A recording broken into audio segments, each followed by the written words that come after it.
Bukan kalau orang bermaksiat kemudian dulu mana Allah menentukan dia bermaksiat atau akalnya yang memilih untuk bermaksiat.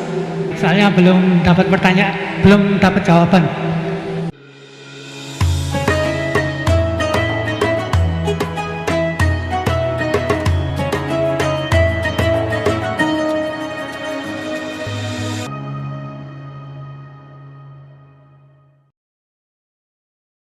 Bukan kalau orang bermaksiat kemudian dulu mana Allah menentukan dia bermaksiat atau akalnya yang memilih untuk bermaksiat. Itu pertanyaan yang pertama. Bismillahirrahmanirrahim. Assalamualaikum warahmatullahi wabarakatuh.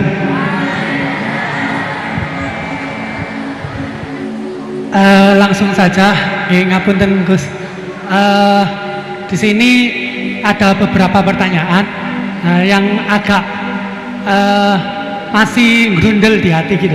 Soalnya belum dapat pertanyaan, belum dapat jawaban. Yang pertama mengenai dari tadi penjelasan dari Gusti Allah menciptakan hamba di dunia ini, ada yang taat dan ada yang suka bermaksiat gitu. Mengenai takdir Allah Subhanahu wa taala, Allah menciptakan hamba-hambanya dengan variasi yang berbeda. Kemudian manusia diciptakan dengan dibekali dengan akal untuk membedakan dari setan dan juga malaikat. Kemudian pertanyaan saya, dulu mana Gus antara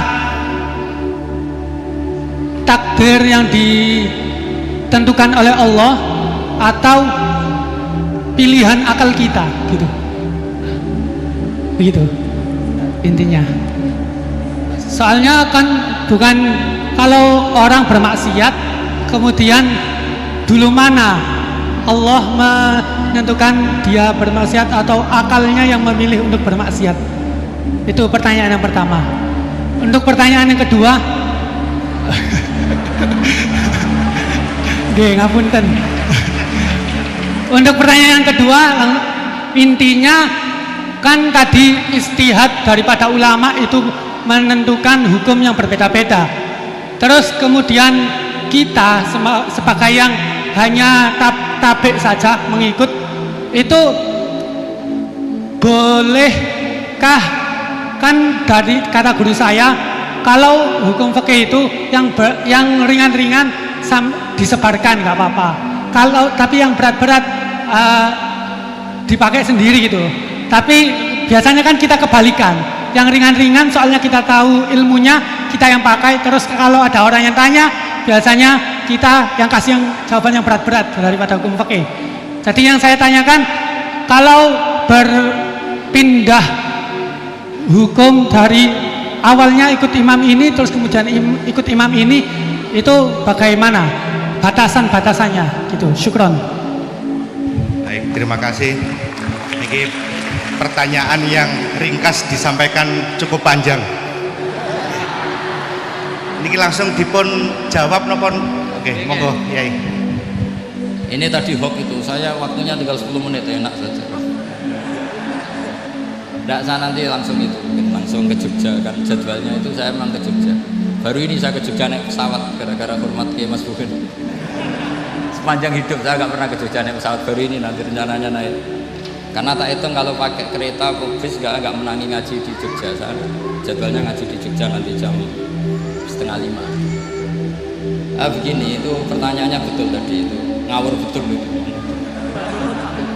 Karena begini ya, masalah qadha qadar itu kan sudah dibicarakan semua ulama di kitab-kitab.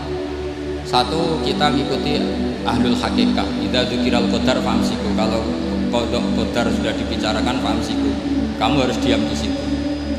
Karena pertanyaannya gini, kalau kamu orang soleh, dan semoga Anda pelatihan jadi orang soleh, itu melihat Allah sudah menentukan semua, itu keren.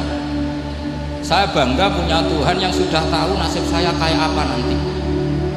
Saya betapa malunya punya Tuhan yang tak takoki. Gusti, sampeyan nasibnya gak piye mbah ra roh tak mikir sik.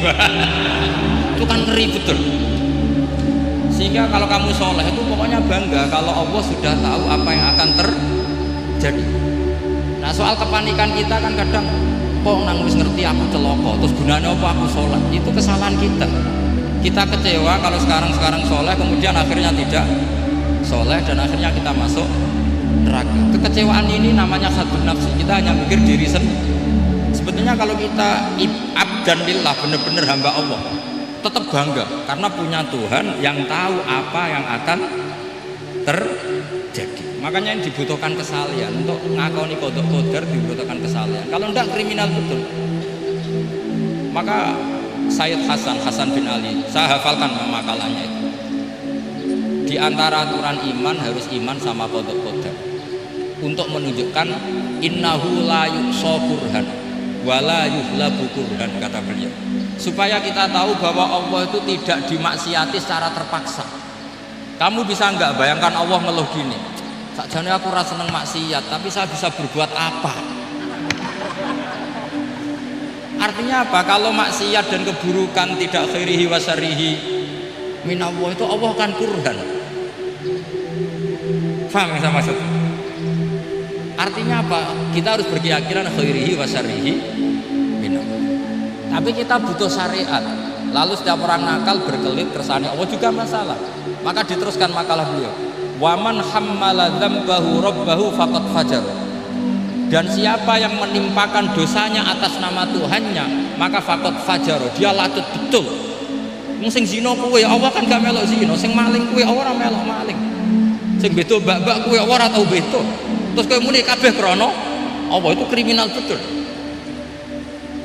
Jadi makanya orang soleh itu harus hafalannya banyak supaya niru-niru orang soleh. Ini kan enggak ingin soleh tapi pakai akalnya sendiri. Itu bahaya dalam agama, karena agama itu harus ada riwayat. Makanya beliau menyebut 2 kali. Siapa yang tidak meyakini khairihi wa syarrihi minallah, maka dia faqad kafar. Karena seakan-akan di dunia ini waqa'a fi mulkihi ma la yuridu. Kalau kamu bilang syar tidak minallah, berarti waqa'a fi mulkihi ma la yuriduhu, di kerajaannya terjadi sesuatu di luar kehendak.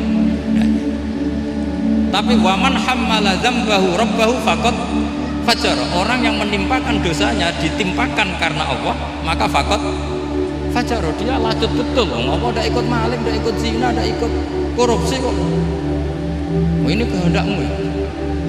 Nah, kalau kamu bisa paham itu, ya sudah jadi orang soleh saja. Kalau enggak, ya milih wa amsiku tadi apa? Sudah, tidak usah dibahas. Jadi saya mohon semua yang dengar ngaji saya ini, yang nggak tobat supaya tobat, yang sudah tobat ditambahi ilmu, karena biasanya tobat itu ya karena tidak ngerti apa-apa, semua mikir. Itu makalnya Sayyid Hasan bin Ali, cucunya Rasulullah SAW, dan itu diamini oleh semua ulama.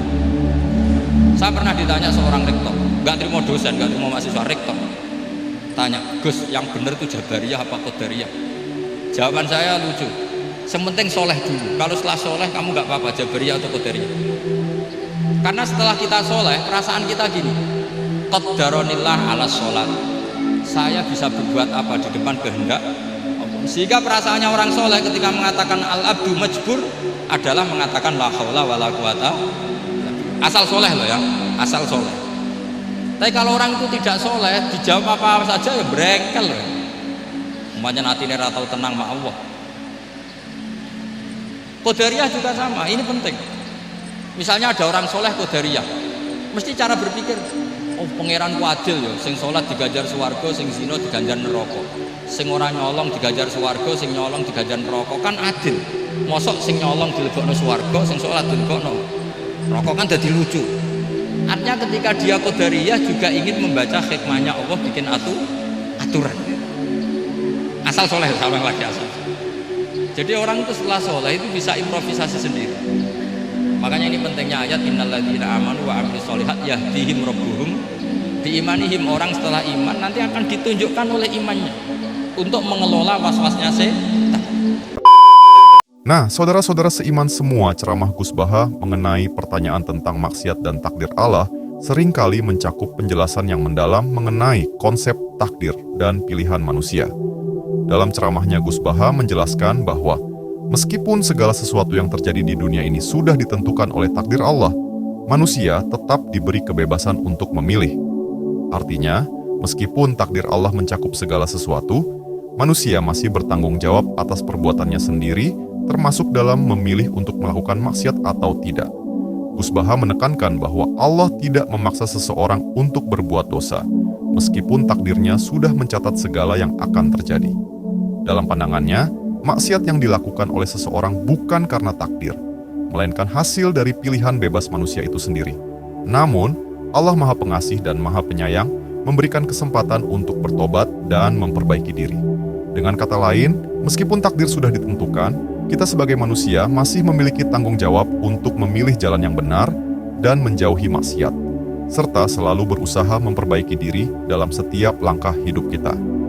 Nah, saudara seiman semua, itulah pembahasan kali ini. Semoga apa yang disampaikan bisa memberikan kita manfaat dan pelajaran baru untuk kita semua.